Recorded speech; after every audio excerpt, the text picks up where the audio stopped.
Last 2 months.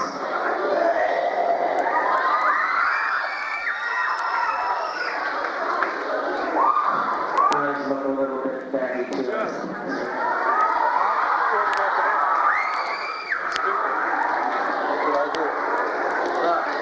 It's been one of those mornings. Oh, look at that.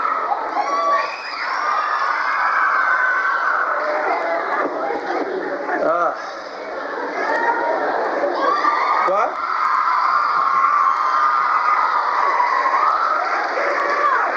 So how's the convention going so far? Is that all right?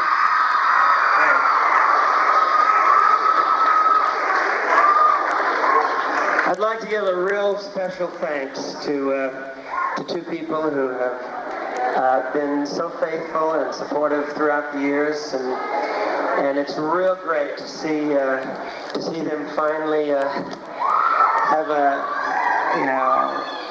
finally get the payoff, as it were, for being so helpful, and that of course is Ed Riley and Maggie McManus. Where's Maggie? Oh.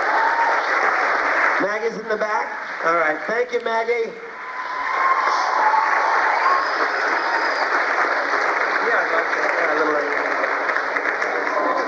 Do I look as bad as I feel? It hasn't been easy, an old fart like me. No, it's great. Anyway, I'll start reading some of these questions here. Mickey, why do you think they chose you to be one of the 4 Monkees? Well, I am not exactly sure sometimes, but I think, can you hear me all right now? I think probably because they were looking for, very individualistic personalities that would complement each other and wouldn't step on each other's toes, as it were, creatively. And, what are you yelling at?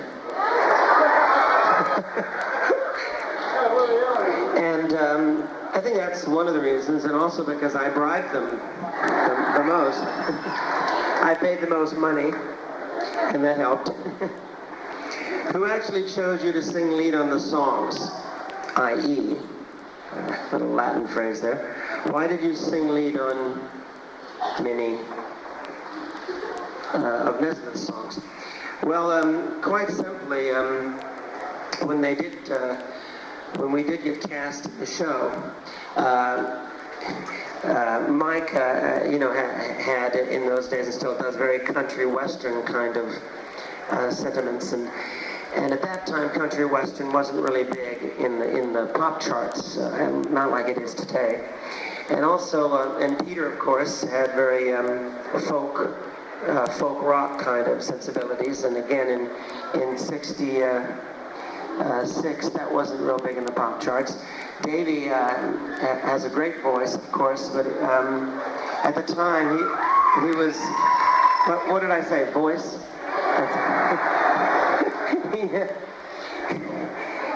he has Broadway, that kind of Tony Newley and stuff. And so I kind of got the leads on a lot of the pop songs by default. Not that I'm any, a great singer. It's just I was the only one that could.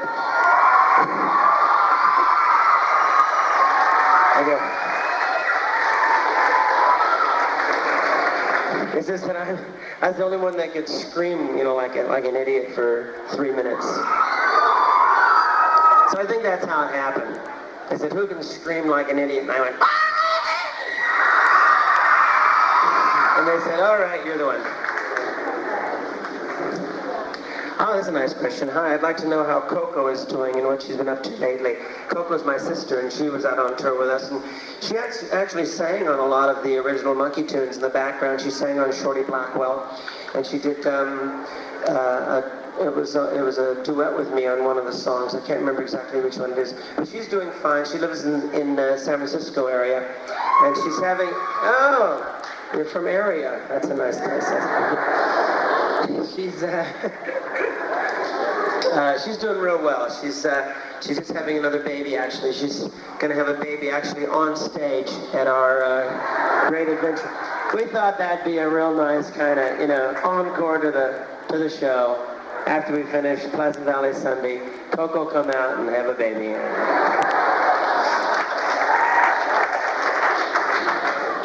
Is there any coffee around? Anybody got a cup of coffee, Ed? Ed? Is that possible? Black coffee with sugar, please. Thanks. You shouldn't be drinking coffee, none of you little tiddywinks. It's bad for you. It's okay for us big people.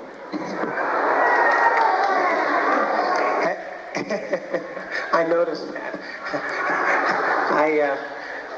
It's been incredible, the demographics that we've been getting on this show. Have any of the Monkees been in touch with Michael since the tour began, and is there any chance he'll play on the concerts? Well, I've seen Michael quite a bit, actually, over the last few years. Probably more than I've seen Davey and Peter, easily, because Michael and I both drifted into the same kind of activities, vis-a-vis producing, and well, he doesn't direct, but I also direct shows, films, television, blah blah blah. And a couple of years ago, Mike asked me, called me up and said, would I like to direct some segments for his series TV parts from England? Yeah. And I thought his series, actually, I thought it was a brave attempt. I thought that he really was trying to do something quite innovative there, and I think, in all fairness to him, the networks, really crushed what spirit there was in Elephant Parts. Because Elephant Parts, I think, was really cool, but I know what it's like working for the networks, and I can tell you that it was a nightmare trying to get some really cool stuff through the networks. Because he came over to England, and we looked at a bunch of groups. We looked at the people that do the young ones, right? Well, I've worked with him on a number of occasions, and Rick Mail and Ade Edmondson, who play the two, Rick plays the real bolshy, revolutionary kind of guy, and Ade Edmondson plays the punk rocker, And they have an act in England called the Dangerous Brothers, which you probably haven't heard of here, but they're two wackos, much like they are in the young ones. And they just do real dangerous things. And they tried to get some stuff from Mike's show, but the networks just said, absolutely not. They just kept censoring it so badly that eventually Ade and Rick said, it's ridiculous, why should we bother to do this? But what we did do was some stuff of Spitting Image, which is some puppets from England, which, have you heard of them? Yeah. They're very funny, but they're pretty rude. You could never get that you couldn't even get that on the blue channels over here. You couldn't get that on network television. And in England, television is much looser, much freer than it is over here. Network television, you can get away with an awful lot in England. It's not nearly as censored as it is over here. So they submitted some scripts, and we eventually did this stuff, but it was pretty tame. But they submitted a script. Does it sound as bad to you as it does to me up here? It needs a little more highs on it, I think. No, it's all right? You can hear it okay? Yeah. Maybe because I'm popping on it. So they sent in a script with Prince Charles and Lady Di. And Prince Charles, he was talking about wait a minute. You won't be able to hear the joke. Oh, thank you.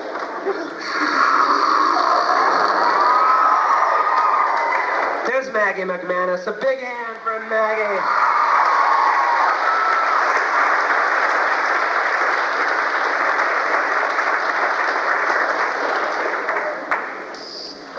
Where was I? Oh, yes.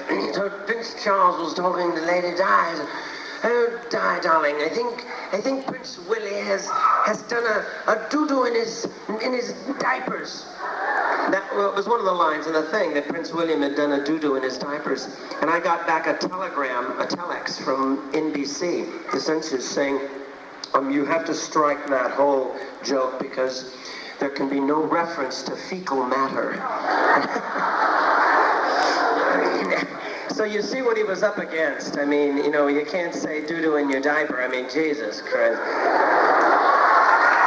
So, at any rate, as I say, I think, Mike, it was a very brave, gallant attempt to try to do something new on network television, which is getting really boring. And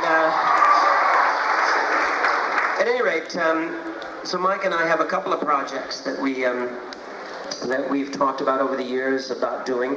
He's also said that if we do a film, that he would appear in it. And then he also said, in an interview, I don't know if it's true, he said, but going back into the Monkees would be like Ronald Reagan going back into films, which I don't know, it's a pretty stupid thing. He did come out to one of the shows in Arlington, Texas, and he came out and I called him, he said, well, I came out there, Mickey, and I came out in disguise, you know, put on a big beard and makeup on it. And I really enjoyed the show. I thought it was real nice, and I thought, it's the first time I'd ever seen a Monkees concert, and thought you guys did real well. Well, thanks a lot, Mike. Thanks a lot, Mike. Real nice of you to come out. Quite simply, you know, he is real busy. I'm sure you've heard all this stuff. But also, he's just not into it anymore. You know, he doesn't perform really. He just hosted that TV show, but he doesn't record. He doesn't perform. He doesn't act much. And I don't know if he'll be on tour. The next part of the question is there any chance he'll play any of the concerts? I just simply don't know. We've talked about it, but it would be a bit tricky just suddenly for him to walk in and just stand there like a nerd, you know. How many of you have seen the show so far, the concert? Well, then you can imagine that it would be a bit, it might be a bit tough, but who knows? You know, it just depends if he gets the notion. And I think he told me, he said he watched the concert and he got a bit itchy, he got a bit scratchy, you know, kind of wishing he was up there. I think, you know, I think that he's probably kind of kicking himself in the butt sometimes. He deserves it. Yeah, no, he knows that. He knows that. Thank you. I'll tell him that. Thank you. Mickey, will you be doing direction work in the U.S.? Well, yes, I just co-directed our new MTV video, which I was going to bring here, but I only have it on Betamax, and presumably that's.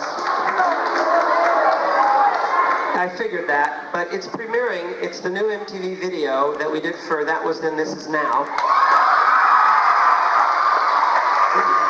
And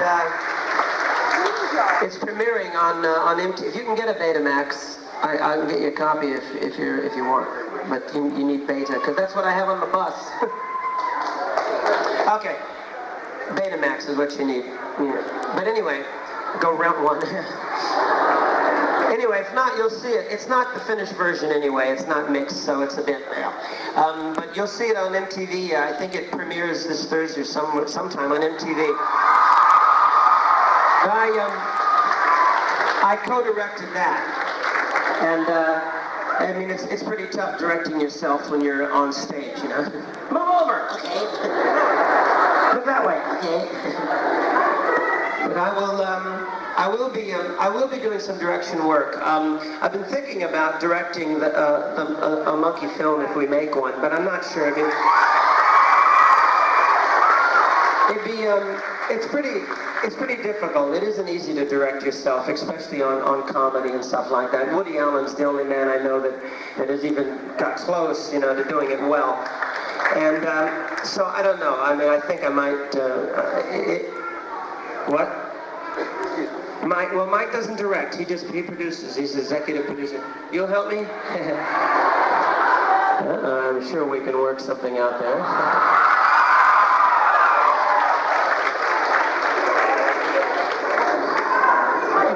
Okay. I don't know what my wife will say about all this, but Micky, sometimes at the end of the shows there would be ad-lib sessions. You seemed extremely uncomfortable and withdrawn. Is that true? That's a good question. I was. 20 years ago, when I started on the Monkees, I was an actor, as you know, and I'd been in a group singing lead and playing some guitar, but it was all fairly professional, kind of, good old-fashioned Hollywood. And at that time, in my career, I had never done any ad-libbing or improvisation. It was all basically a script, and you worked off the script and did it. So when we started doing these ad-lib interview kind of situations, I was very nervous and uncomfortable. Took me a while to get, into being kind of spontaneous and being able to go,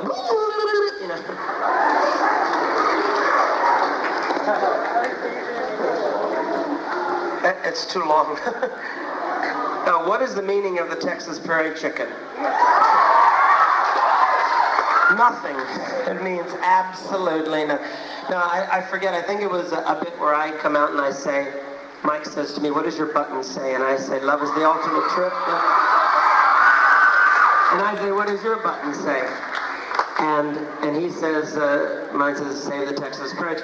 Well, if I'm not mistaken, there was something in Texas at the time where the Texas Prairie Chickens, because there is a thing called a Texas Prairie Chicken. It's real. Oh, look at that, my God. And we just couldn't get through it without cracking up. It was simple as that. And I think that the Texas Prairie Chicken is some kind of animal that was an endangered species at the time.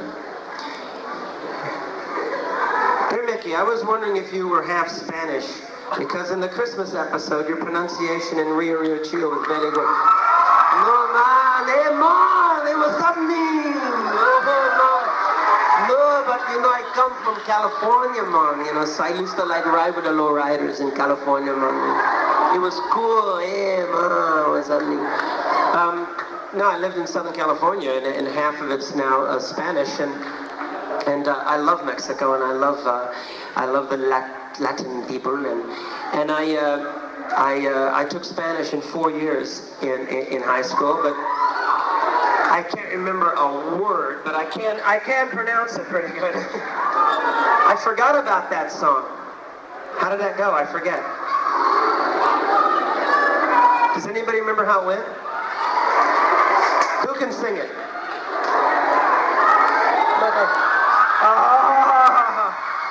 Come on, get your buns up here. Hey, Henry! Hey! What are you doing here, you old farts? Henry! Okay, come on.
Come here, Henry. Come here, Henry. I gotta introduce, you know Henry? Yeah. I gotta say hello to my friend Henry. Yeah.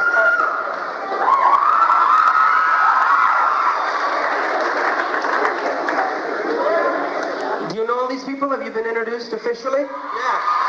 This is Henry. Oh, right. You saw the slides? Aren't they the best? Isn't he the best photographer in the world, huh? photographer extraordinaire. There's Gary Strobel. You know Gary? Look, Gary. God. Gary Strobel? Hey, my boy. A man. How you doing? All right? What? Sure, of course. not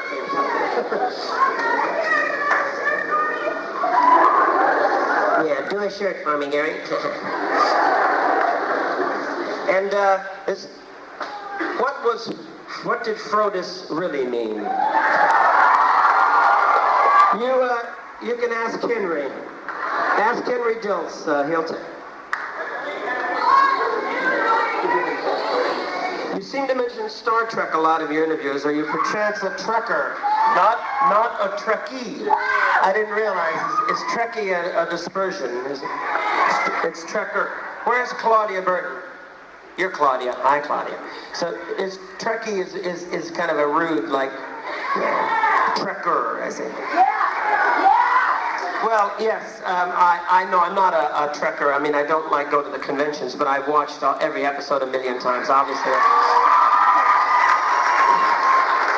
And I just use the example. I mean, I just use the comparison about when people talk about the Monkees in terms of television and rock and roll. I always just use that as a comparison because the Monkees was put together much the same way that Star Trek was. You know, people are cast into a television show, and so I just use that example, and that's about it.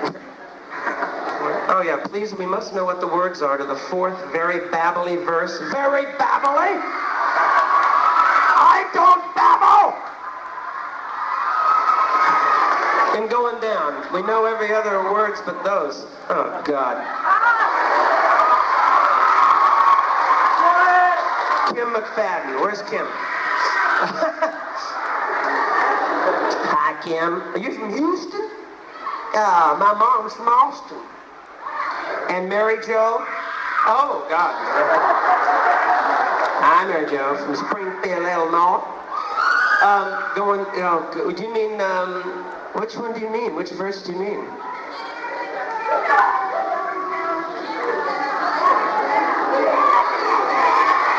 Yeah, just a minute. I'm trying to remember now. I got to start from the top of the song.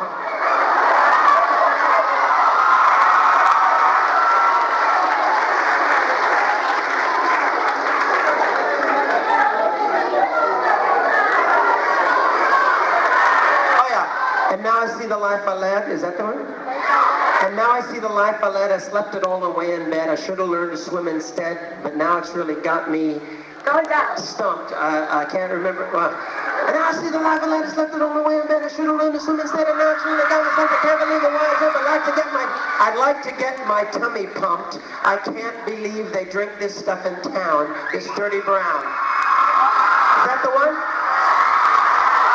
Now I see the life I led. I slept it all away in bed. I should have learned to swim instead. And now it's really got me stumped. I can't believe it. Why I jump. I'd like to get my tummy pumped. I can't believe they drink this stuff in town, this dirty brown.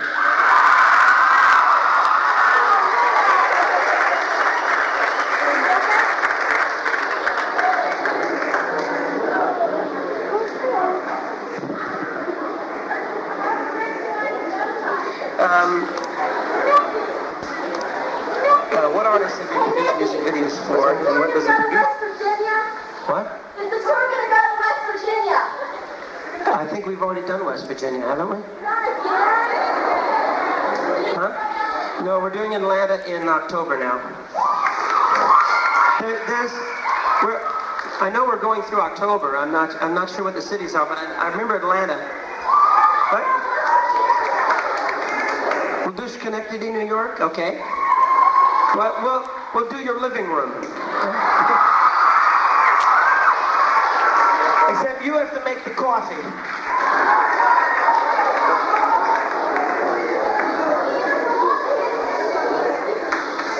Pier 84 is good. I thought it was cool, wasn't it? Yeah. On your last Monkey episode, The Frodis Caper, or Mija Kojo, by the way, there's another card here about what Mija Kojo means. quite simply. This all turns out to be real boring stuff. It's just the name of my dog. At the time, my dog at the time. And it was the first two letters of all the names of the people in our family. Simple as that. You see, you probably thought it was some incredible, mysterious message to beyond the dead, right? On your last Monkey episode, The Throat Escaper, or Michi Kojo, you had a guest singer. The reason I named it that is because the dog had died just then. So, I don't want to talk about it. You had a guest singer, Tim Buckley. I liked his music so much, I brought some of his albums. I found out he died tragically in 1975. I was wondering if you knew him personally, just invite him on the show to give him recognition. I would also like to know if his wife and son are alive and well in the show business. I'm sorry, I didn't ever... This is from Anita Bartz. Yes, no, Tim Buckley was a friend, not a very, very close friend, but he was a friend. He'd been over to the house and we'd hung out a bit. And yes, he did. He died tragically of an overdose in 1975, which tells you a lot about overdoses. And I don't know what his wife and son are doing. I assume they are alive, but I don't know. But it was a great tragedy. He was a very, very talented man, and I'm afraid got a bit crazy behind drugs, which is quite simple to do. Did you encourage Amy to go into show business? Have you ever talked to her about directing her in a film? Yeah, we have talked about doing a Ryan and Tatum O'Neal, but nothing's coming. No, we have actually talked about it recently. I didn't encourage her. No, I believe you just kind of, expose your children to all kinds of different things and let them kind of choose. I mean, when you're in the business, it does tend to influence the child. But like any business, most kids a lot of them follow in their parents' footsteps or tend to. And that's what she did. She just, she's done it all on her own. I haven't helped her at all, because I've been living in England, of course, and she's done quite a bit of stuff now. She's done Growing Pains and Silver Spoons, and she won Star Search, a show called Star Search. And she just did one of those soaps. What's it called? The one with the real good-looking guy. And what? Is that it? Days of Our Lives? Maybe that's it. She did that. And this is the one. How do you pronounce Michi Kojo? That's it. Michi Kojo. Micky, what exactly do you say in the beginning of No Time? Kara Schmidt. That's what I say. Kara Schmidt. No, that's her name. I say Hober Reber Saber Sober Hober Sieber Snack Sieber Reber Hober Soben. What did you expect? And you're gonna be very disappointed. It means absolutely nothing. It's I'll tell you what it is. It's a Bill Cosby ripoff.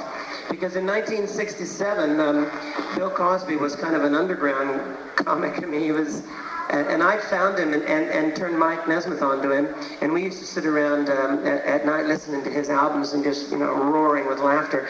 And I don't remember, but there was a couple of routines where he used to go, Hober Sieber, Hober Sieber. Remember that? Hober Sieber, Hober Sieber. So that's it.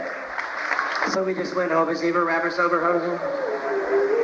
Isn't it amazing how these things happen? Is Trina and your daughters touring with you? The grammar's incorrect. That should be are Trina and your daughters touring with you? And yes, they am.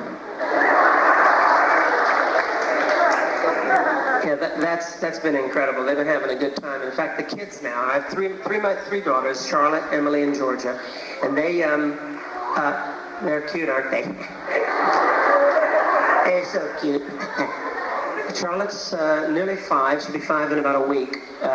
Emily is 3, and Georgia's nearly 2. And they've been having a great time. You know how most kids play hospital, or they play doctor, they play nurse, or these kids are playing hotel front desk. It's true. They get these little toy phones and say, I'm sorry, your room's not ready. So have your bill's ready and the pool opens at 9 o'clock. And yes, hello, room service. Can I please have 2 burgers and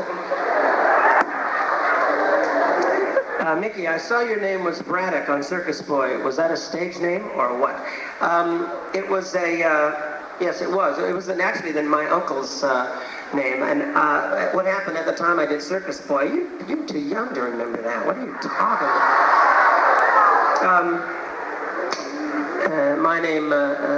My father was an actor also. His name was George Dolenz, right? So he had a series on, what is that? Oh, hey. It's great, it's terrific, it's the best show on earth. Circus in town today. Should I make a show called Circus Man? Arthur Pippo.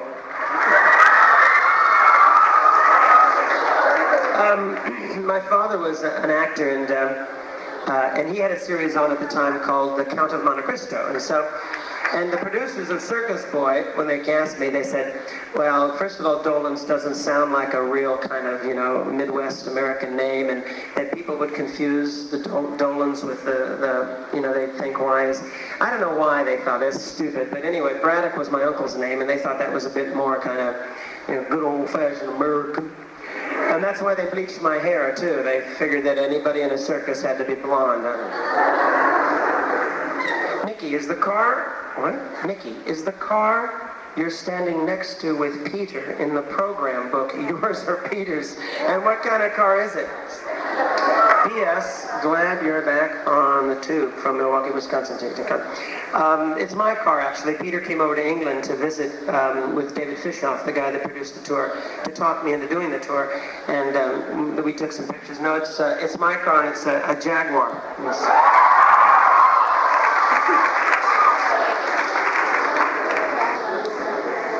Mickey, how did you get that scar on your right arm? Well, it was late one night in downtown East LA. I was minding my own business. No, it's pretty boring. It's a hang gliding accident. And you know hang gliding, where you jump off a mountain like a bird? God. That is really dumb. No, it's very exciting, but it's a very dangerous sport, and I would not recommend it unless you're very brave and don't mind busting yourself up into little pieces. I've been flying for a long time, and I went out one weekend, and I hadn't been out for a long, long time. This is before that tour that Davey and I did in 75, I think it was something like that. 76, thank you. What would I do without you guys? Maggie and Ed and Gary Strobel, they all tell me where I was and what I did. And I crashed. The wind picked up one of the wingtips, and I crashed into the side of the mountain and broke the arm in 3 places. San Diego, San Francisco, and the scar is from the operation. They had to put in a metal pin now, so I'm like bionic. It's tough getting through the airport, the security thing. Beep, beep, beep, beep. But it's great. Sorry? Yeah, that's right. Monkey Man. This looks like a job for a monkey man.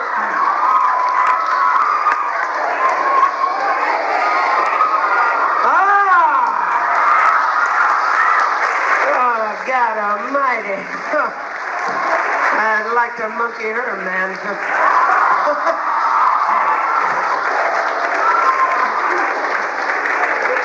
My wildest dreams come true.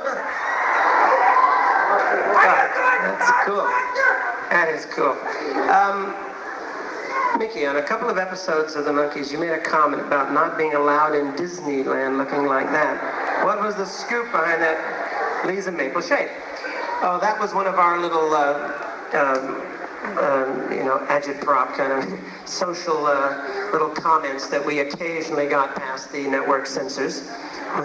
That was just simply because in about 66 or 67, Disneyland said that nobody with long hair was going to be, no boys with long hair would be allowed in Disneyland. And everybody perceived that as being a bit prejudiced and a bit antisocial. The reason was actually, I mean, is because they were all getting beat up by the sailors. It's true. I mean, all these young, long-haired, guys and girls that come in, wow, peace, man. Ooh. Wow, man, I'm going to do the toboggan on acid. And they were either flipping out, on the rides, or getting beat up by the rednecks. So Disneyland said that they wouldn't let any more long-haired people in, so we made a couple of comments about that. Mickey, do you like the States or Britain better to live in?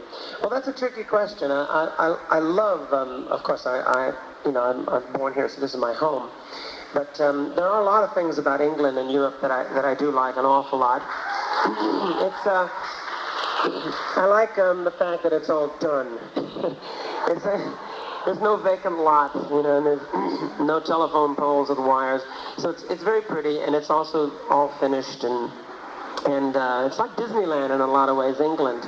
Yeah, it is. It's funny that it's, how Disneyland is like all done and everything's all neat and nice, tidy, and so put in its face and everything. And also it's surprisingly enough, I mean, in many ways, there's a lot more freedom over there to kind of do what you want to do, because after thousands and thousands of years of society, they have become more tolerant. And I'll give you an example. I mean, if a bunch of guys are outside of a bar, like, a bunch of kids, 17, 19, 21-year-old kids outside of a bar fighting, after they close or something, the police would come by and just say, all right now, kids, that's about enough. Let's get home, huh? Time to go home. We're over here, it's like, up against the wall. And because, in all fairness, over here, it's pretty dangerous. I mean, and over there, the police don't carry guns. Nobody has any guns, and so it's a little safer, Yeah, gun control.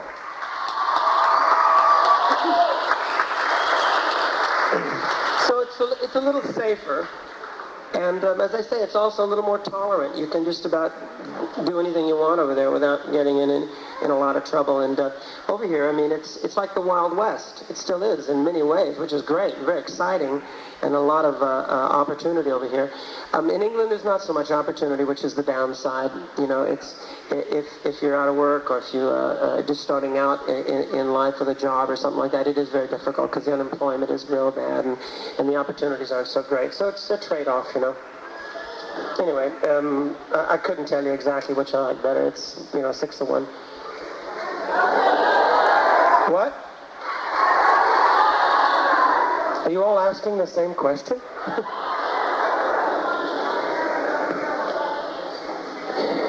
No, it's harder for everybody to get started in Europe.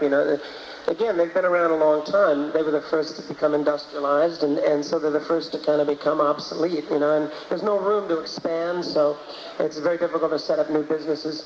And yeah, it's hard for an actor and actress over there. There's not as much of a business. I think that the television and film industry over there is better, but it's because there's not as much of it, so it can afford to be good. There's only 4 channels. What? What? You are young. Sock it to me. You want to know what sock it to me means? You come back after the show. I mean, after.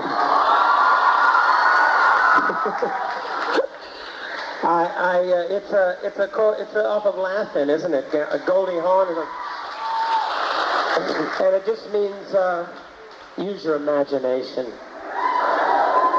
Mickey, what do you plan to do after the tour is over? I don't know if the tour is ever going to be over. Mickey, what do your kids think when they see you on the TV show? It's funny, they couldn't quite figure it out at first. They couldn't distinguish between me and the show and everything, except they did say they liked Davy better. But then, so does everybody.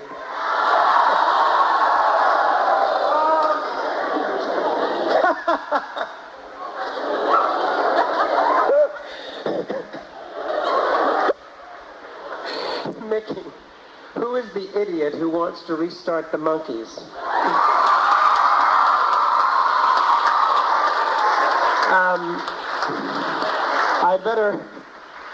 I'd better take legal advice on this. Oh, I think it's a great idea, don't you? Oh, I think it's, what an intelligent thing to do. No? I didn't, that was from a Today Show comment I made, and I didn't mean anybody specifically. In case there's any spies. No, I didn't actually. There's a lot of people involved. I mean, the idiots are all major television and film companies are people by mostly idiots. I mean, they're also trying to redo a lot of shows. You know, they're coming back with they came back with a new Odd Couple, I heard, a couple of years ago, and that bombed. And they're coming back with a new Dennis the Menace, or what? Oh, is it Beaver? Well, the thing is, the reason that it's so stupid is because it seems to me is that you can't, you can't just recapture something like that easily. If one could, I'd have done it. I'd have taken a guy and said, hey, you'll be Commander Kirk, and you'll be Dr. Spock, and we'll call the show Star Trek, and everybody will watch. I mean, it doesn't work like that. The business isn't like that. It's all about personalities. And that's not to say that there could have been other guys that might have done the Monkees, and it might have been just as successful. There could be somebody else that could have been Commander Kirk. Well, no, but you see the point. I mean, there could have been somebody else that was Commander Kirk. It might have worked, but there's no way to know. So the point is that our business just doesn't work like that. And no, you all write them a letter. You all everybody write Columbia Television in Hollywood. You write them a letter or a dozen letters, and you tell them that. And that's the only thing that'll really change their minds. Thank you. I think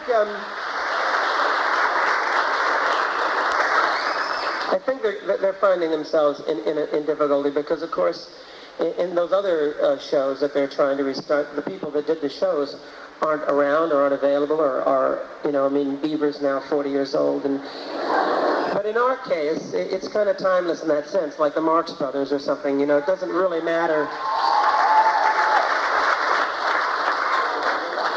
Hey, Mickey, I was there 20 years ago when you made such a splash at the Hollywood Bowl. What's the biggest difference between now and then? Now and then, huh? As far as touring is concerned, Carol Nadeo, I think that's pronounced. Nadeo. Sorry, Carol. Well, there's not much difference at all. I mean, it's the equipment's a lot better. In those days, we had like two little tiny, remember those, Henry? It was like two little things that looked like a car stereo. And the guy like, whoa. And now we've got like, Star Trek. It's just like this massive, great thing of equipment. So that helps. I think it's probably a little easier now, actually, because in those days, they weren't really set up for it properly. Nobody really knew how to do it. So it got pretty crazy. But I'm enjoying it a lot now. What was your, huh? What? I beg your pardon? Boy, thanks, Sonny. Hey, Mickey, you gonna do Star Collector tonight?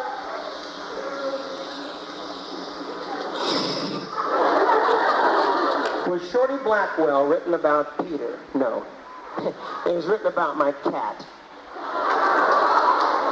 That was a cat I had called Shorty Blackwell. I was really into pets. I still am. I got a lot of animals. What exactly does Randy Scousket mean? Love you, Kim McFadden. Is that Kim McFadden? You know the answer to this, don't you? I'm sure some of you do. But for those of you that don't, when I was in England, I was watching a show called Till Death Do Us Part, which became All in the Family. And on that show, again, in England, you can get away with a lot more on television than you can over here. And a Randy Scousket is is like a slang expression. Randy in England means horny. So any of you girls named Randy in the audience, if you go to England, be prepared to get a few laughs. So Randy means horny, and a scouse is a slang expression for somebody who comes from Liverpool, and it kind of means like saying I can't think of anything. No, it's particular to an area like Liverpool, like what? Yeah, but it's like saying you joy, but it's like calling somebody, I can't think of an example. Anyway, and a get is like a jerk. That's like a jerk. So basically it translates, Randy Skowska translates as a horny Liverpudlian jerk. And when I wanted to release the record in England, they said, you can't release it under that title, you need an alternative title, and I said, yeah, okay. Please explain, I'll buy a raccoon, but John already has one.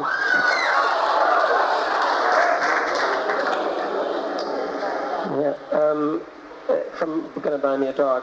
That was a guy named John who used to work with us, John London, and he had a raccoon. And he used to live in the house with us, this stinking little creature. Disgusting little beast. How did you come to get the third Moog synthesizer in the... No, I shouldn't say that. Probably the Anti-Raccoon Society will like it. No, it was actually very cute. It was a great little raccoon. How did you come to get the third Moog synthesizer in the world? I bought it. I mean,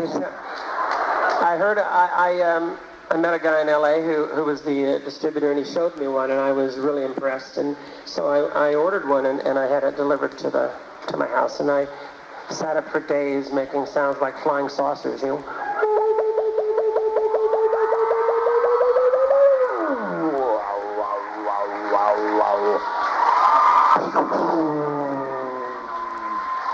That was a fart.